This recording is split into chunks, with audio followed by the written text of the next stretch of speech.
Hey everybody, Joshua here, and today we're doing something a little bit different, as you can probably tell by the title of the video by now. So Yoshi and the Mysterious Book came out just about a week ago from the recording date of this video. I'm filming this on May 28th at 11:51 p.m. So the game's out for just about a week now, and I actually just picked it up yesterday.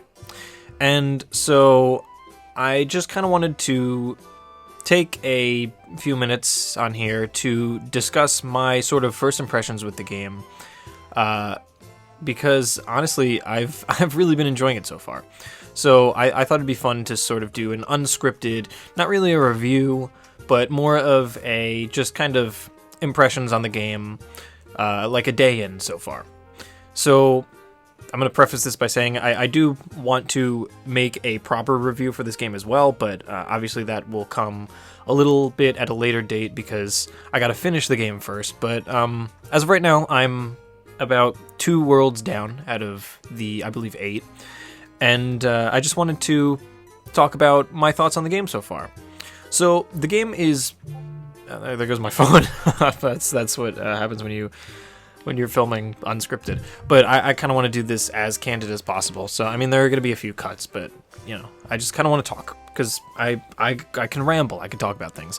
So, as I was saying, the game is quite different from your typical Yoshi game, as like if you've played the game or seen the gameplay, you might be able to tell. The DNA is definitely still there, and that's what I really like about the game. So the past, like, I want to say like 2 or 3 Yoshi games were like the sort of craft work, I guess you can call them, sort of era maybe of Yoshi. I haven't played Yoshi's Crafted World, and I haven't played Yoshi's Woolly World, but those are 2 games I have been meaning to play because they've just been they've eluded me for a little too long. But this is the first Yoshi game that I like picked up in a long time, I think, and I could be wrong here. If I'm wrong, I'll put a little thing on the screen. But I think the last game that I actually picked up, the last Yoshi game that I picked up before this one might have been Yoshi's New Island, because I don't remember what, if anything, even came out between Yoshi's New Island and Yoshi's Woolly World. I think Woolly World was the game that came afterwards, and I don't think I ever picked that one up on the Wii U. And then obviously Crafted World was 2019, and I didn't pick that one up either. But so this is my first Yoshi game in a long time. Obviously I've played through the original Yoshi's Island a couple of times, and I really enjoy that game. And something I really like about this game is it has a lot of that DNA in it. So if I were to describe it, I'd say it's an interesting game because it's got the Yoshi's Island DNA where you're running through the level, you can throw eggs, you can eat enemies, although enemies is maybe a stretch of a term for this game specifically, and you know it's got like the core gameplay there, but it's more so a game about exploration, which I think they have made fairly like blatant with the advertisements and the way they've been marketing the game. So I don't think there's any real surprise there if you've been following it, and I think it works really well for this game.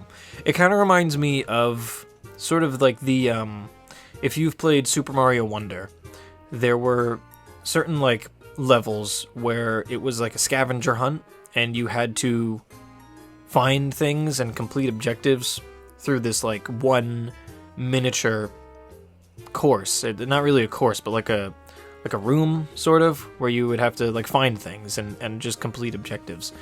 And that's what this game reminds me of. I feel like this game could have been built off of that idea. I feel like there's a good chance that that's kind of how the concept for this game came out to be. Because instead of going through an entire stage from getting point A to point B as your only like goal in this game, you're looking through this stage, which they're still like fairly long, and you're completing sort of like objectives. You're discovering things throughout each stage. So, for instance, I mean, if you haven't seen the gameplay, if you're on the fence about the game and you're just kind of stumbling across this video to see what it's all about, and as you probably see through the gameplay, I'm playing over this voiceover.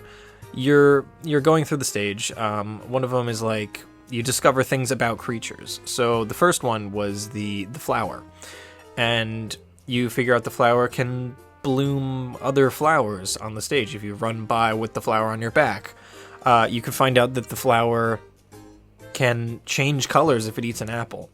And this is all basic, like surface level stuff. Like this is the first stage I'm talking about, but there are discoveries that aid you in your sort of platforming as well, because it's still a platformer. So some discoveries you'll discover, that's kind of redundant, but some things you'll discover will help you further along in the stage. And I really like that kind of concept for a game like this. I think it does work well. I think it's a good Yoshi game. And it's fun just kind of going through a stage, finding a creature, learning about it, and just being able to use it to get further along in the stage. I also want to talk about the art style of this game for a minute, because I really, really like it. It's a refreshing change. I feel like the more recent Yoshi games, honestly, since New Island, have all had a unique, interesting art style. So I guess it's not anything mind-blowing as the shift from New Super Mario Brothers to Mario Wonder with that whole art style. I mean, that was a big deal. But this one, I mean, Yoshi's kind of been innovating with the art style for the past like 4 games. But that doesn't, I don't want that to discredit anything about the art style in this game, because it's really nice. So, I mean, you're in a book, and everything kind of looks like illustrations in a book in the levels, as you could see if you're watching the video. If you're just listening to this as like a podcast sort of thing, imagine like, I mean, you could click to the video, or imagine like a comparison that I felt pretty strongly is like kind of like Winnie the Pooh, honestly. So I'm trying to think of specifically like where. I think the most recent example I've seen it is like in Kingdom Hearts, really. So like if like in Kingdom Hearts 2, how you go into the book and like while you're walking along the book, you see all those illustrations. And I mean, I don't know why I'm comparing it to Kingdom Hearts, because that's just the Pooh art style, but it does remind me a lot of that. I feel like that could have been an inspiration for this game as well, which would be kind of interesting and kind of cool. I don't know if we'll ever figure that one out unless they mention anything in like developer interviews, but it's a very fun, very bright, very joyful art style, and I like it a lot. It's just kind of like illustrations in a book, and it looks really nice. And I also really like the creature designs so far. They're very funny. I like the frog one is probably my favorite one so far that I've come across. The frog with the bubbles. The Kirby guy, obviously, he's funny too, and I'm pretty sure he's from older Yoshi games as well. Although no, he is. I can't remember what his name is in the older games, but obviously in this game you can name your creatures. Oh, and that's another thing. I'm like kind of rambling, but that's another thing that I like about this game is you can just like name things. You make the discoveries and you name them yourselves, and it just feels like a very like almost cozy-esque sort of a game. And it's not, I wouldn't say it's explicitly that, because it's still a platformer. There are still like quote-unquote boss battles, I'd say. And there are still elements of like that whole genre of video game, but it's a more relaxed experience. And I guess the Yoshi games have always kind of been that way. Like they've been more chilled out than the mainline Mario games, which are also very relaxed games. But I feel like this entry kind of dials up on the relaxed, chilled out feel, and I really enjoy it. It's a unique concept I haven't really seen. So I know it's like leave it up to Nintendo to do something like this. They're always innovating. It's part of the reason why I love them. Is because they always find ways to just innovate in interesting ways, and this is definitely one of those games, because it's a platformer, but it's also like a cozy exploration-based game. And there's no time limit, there's no real rush to do anything. You're just exploring levels. You can go as leisurely as you'd like, or if you want to speed through it, I mean, you could do that as well. And you just make discoveries, earn the flower medallions, or whatever you want to call them. They're back, obviously, because it's a Yoshi game. And there are also stars for each discovery. So you're earning stars in the book as well as the flower collectibles. And so there's a lot to do in this game, basically. I could see this being like a really quick game for some people because, again, I've had it for about a day, and I'm already on the third world. But for people who like to go in and take their time and really discover everything and really collect everything, there's a lot that you can do in this game. And for me personally, I plan on doing that as well. I don't want to just rush through it. Like, I'll do as much as I can, playing naturally, and then I want to go back and discover all the things that I missed. Because I just, I used to play games where I would just rush from the beginning to the end, but nowadays I like to really take my time with games and kind of enjoy them for everything they have to offer. And this is, honestly, I mean, with the price increases in games, obviously it's not nice. It's nothing anybody wanted, but it's not new either. So this is a $70 game. And digitally, I know it's slightly cheaper, or maybe it's a little more expensive physically. I think it's 70 physical and like 65 digital, or something like that. I'm not entirely sure. I do have the page pulled up right now. So it is, I don't know if you just heard my laptop click. So it is a $60 game unless you buy it physically. And honestly, I mean, I so far, I could see it worth that price. I know 70 is a stretch. So if you want to play the game and you're not like a big fan of the idea of spending $70, just get it digital. I got it physical because I like collecting.